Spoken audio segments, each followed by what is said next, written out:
Goodall, before she died, I had a lunch with her, and she said that Archie, when he was born, and Harry said, "This is my little African child."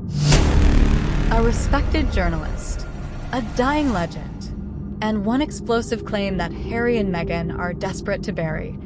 Tina Brown, a former editor of Vanity Fair, close confidant of Princess Diana herself, went on a podcast and dropped a bomb. She said that Jane Goodall, the world-renowned conservationist, told her something extraordinary before she died.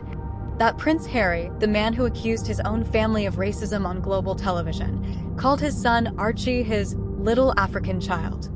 Now let that sink in for a moment.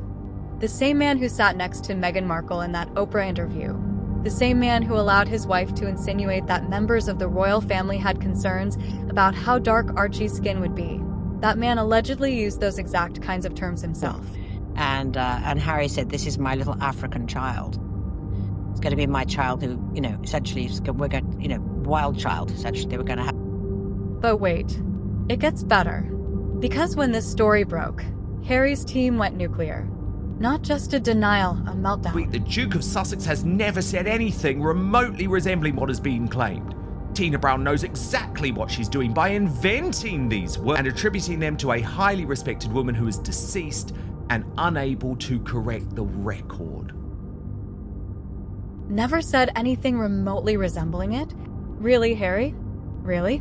So Tina Brown, a woman with decades of journalistic integrity, a woman who was friends with your mother, she's just making this up? Tina Brown's a liar now, is she? Tina Brown's the liar. Okay, so let's look at Tina Brown's career and see how many lies she's told. Let's look at Prince Harry's career and look at how many lies he tells on a weekly basis. How many lies his wife tells on a weekly basis. Because let's be honest here. Who has the track record of lies? Tina Brown, or the man who's changed his story more times than he's changed his designer jackets? See, this isn't a one-off. This isn't some innocent slip of the tongue that got twisted. This is a pattern. And the pattern reveals something absolutely chilling about Harry and Meghan's entire narrative. They accused the royal family of racism. They burned that family to the ground on international television. They destroyed reputations, damaged Charles's coronation, and made Catherine's life hell during her cancer battle. All over what they claimed was a racist conversation.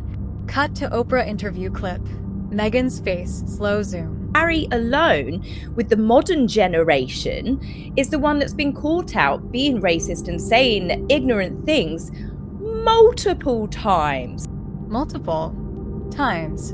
Not once. Not twice. Multiple times Harry has been caught saying ignorant, borderline racist things. And yet, he had the audacity to point fingers at his grandmother, his father, his brother. Not just when he was in the army, but afterwards. I think with Chelsea Davy, he said in a conversation about, well, she's not black, And then I think he even went up to a comedian, Stephen Amos, after a show and turned around and said, "You don't sound like a black chap." 2005, a young Prince Harry attends a costume party dressed as a Nazi. Swastika armband and all. The world was horrified. He apologized, said it was a youthful mistake. But then, he sits on Oprah's couch and allows Meghan to drop the racism bomb on his family. The very family who protected him, covered for him, made excuses for him every single time he was the one being offensive. Then the army tapes emerged. Harry caught on camera using a racial slur to describe a fellow soldier. Again, apologies. Again, I didn't mean it that way. But yes, I mean, it does make all of their claims of racism. They try to turn that simple question, they think about even conversations between husbands and wives or the mother and father, who's the baby, whose nose it going to have? And they try to turn it into a way to burn the monarchy to the ground, talking about racism coming from within. And it was just a normal conversation. It does undo a lot of what they said, but I think now, so many years later, many people really believe what they told Oprah had any truth to it whatsoever. I mean, they've done so many allegations and accusations at me. And as I said, Harry, with all of the incidences that he's been caught out in, not just when he was in the army, but afterwards. I think with Chelsea Davy, he said in a conversation about, well, she's not black, you know. And then I think he even went up to her and turned around and said, you don't sound like a black chap. I mean, if anybody is racist in that family, not obviously counting the infamous, you know, the house, he's just a walking hypocrite. He is the biggest hypocrite. They both are. And don't even get me started on Meghan's sudden obsession with her African heritage. 43% Nigerian, she announced proudly on her podcast, as if a DNA test makes you an expert on an entire continent. Do you see the hypocrisy yet? Do you?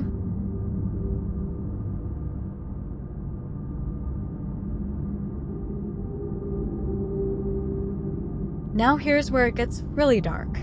Because this story, this African child revelation, it didn't just appear out of nowhere. No. The timing is everything. Breaking right now, those hypocrites are preparing to commercialize the children in 2026. Nothing else could explain not only the release of this truly weird, pretty much you see the children in full, like, come on, give this game up. But Harry and Meghan have also announced that they will be rebranding their Archewell Foundation, changing the funding structure in order to let the 4-year-old and the 6-year-old get involved in their fundraising effort. For years, Harry and Meghan screamed about protecting their children's privacy. They sued newspapers. They lectured the media. They told us over and over that Archie and Lilibet deserved to grow up away from the cameras. And we believed them. We thought, okay, maybe they're hypocrites about everything else, but at least they're serious about protecting those kids. The money is running out. The interest is waning. Despite everything Prince Harry has said about trying to protect the identity of Archie and Lily, Meghan has won the battle. The money's running out. The deals are drying up. Netflix is lukewarm. Spotify dumped them. And suddenly, those children Harry swore he'd protect are about to become the stars of the Archewell Foundation rebranding tour. The release of this truly weird Christmas photo, where pretty much you see the children in full, like, come on! This Christmas card wasn't an accident. It was a market test. They're gauging public reaction, seeing if people are hungry enough for content about these kids that they can monetize them. And you know what the sickest part is?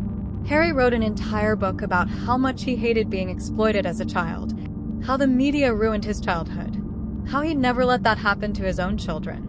After everything that Harry and Meghan have lied about over the years and how continuously that they do so freely, and then you have Tina Brown, I'm more inclined to believe Tina Brown. So who do you trust?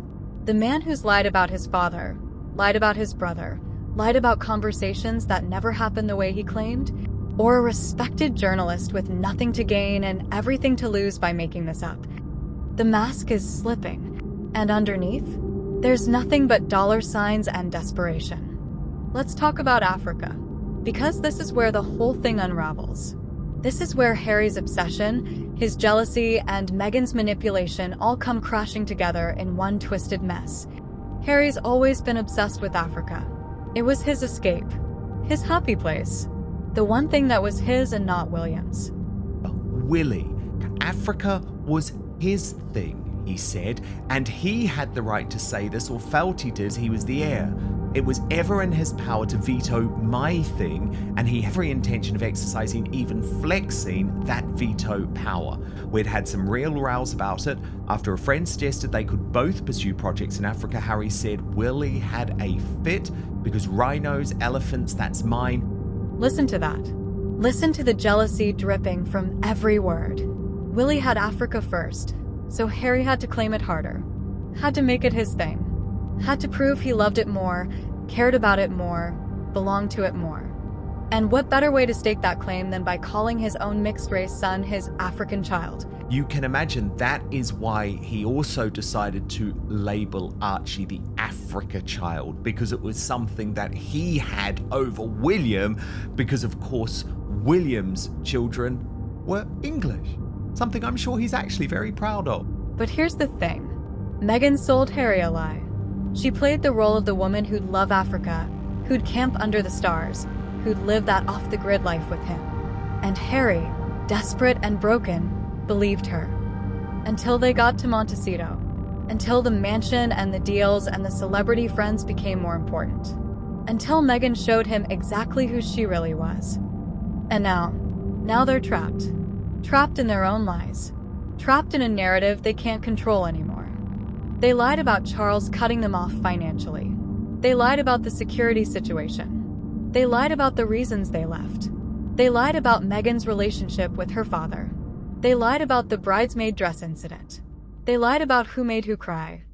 At what point do we just accept that lying is their default setting? It's the boy who cried wolf. No one's going to believe them anymore. They've told too many lies over silly little things, over big, huge things, and it's continuous.